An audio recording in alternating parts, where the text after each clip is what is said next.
Hey, what's up guys? I'm Tony, and today we're going to be going over the Thermaltake Ceres 500. There's some pretty cool stuff in this guy, so let's go ahead and take a look.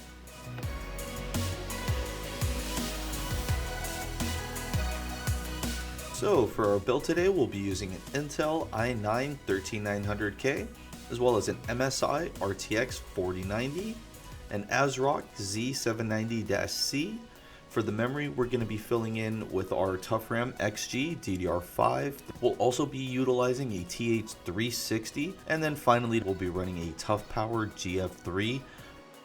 Okay, so now that we know what we'll be building with, let's go ahead and prep the case. To do this, we'll start with removing both the side panels, the top and the front as well. This is going to make things easy for us. That way we can just go ahead and lay our case down and then get started with the rest of the components. And on that note, let's go ahead and send that 13900K home.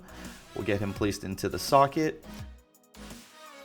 And then once the clip and retention spring is fully in place and locked down, we can go ahead and get started with our memory. I really like these ToughRAM XG kits, and they're perfect for DDR5. Now we'll get the motherboard in place, take care of a couple of extra little accessories just so that way things are easier down the line, and then we can move on to installing our AIO. We're going to be top mounting the radiator, that way all of the exhaust is directly vented out of the system. And man, does it look good once it's in place. The rest of the CT fans look amazing. Let's go ahead and get that sticker off of the CPU block, and then apply some thermal paste as well. We'll go ahead and gently mount down that block, put on a couple of thumb screws by hand, and then we can go back with a screwdriver and distribute even pressure and fully seat the block. Once we have the cooler installed, let's go ahead and take care of some cable management. Now this part was really nice. I like the Ceres 500 a lot for this. The Ceres 500 has these Velcro straps and it makes things really easy. I can just bundle cables into individual bundles that I want and then use the straps to lock everything down for a really nice clean appearance. So now that we have our cables all taken care of, let's go ahead and get our GPU all set. And for horizontal mounting, all we need to do is remove the 3 corresponding PCI covers, our riser cable bracket, and then we can go ahead and install the GPU, as well as connect in the 12-pin connector, and we're all set.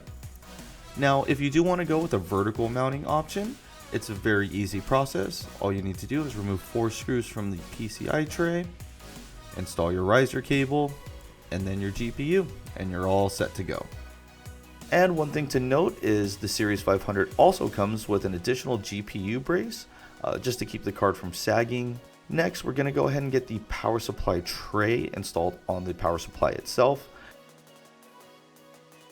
This made things really easy, as I was able to just install the power supply halfway, take care of plugging in all the connections, some last minute cable management, and then finishing installing the power supply was super easy from there.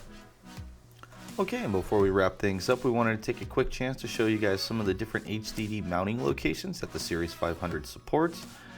And with that in mind, let's go ahead and start getting the back panel on, followed by the top and the front panel.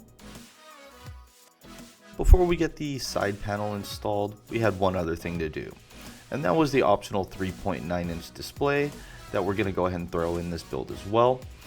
So we'll start by taking out the 2 screws up top. We'll grab our already pre-managed cables and install the display, and that's all it is to it. From there, we can go ahead and lock over the tempered glass side panel, peel off the film, get her all ready for that first boot.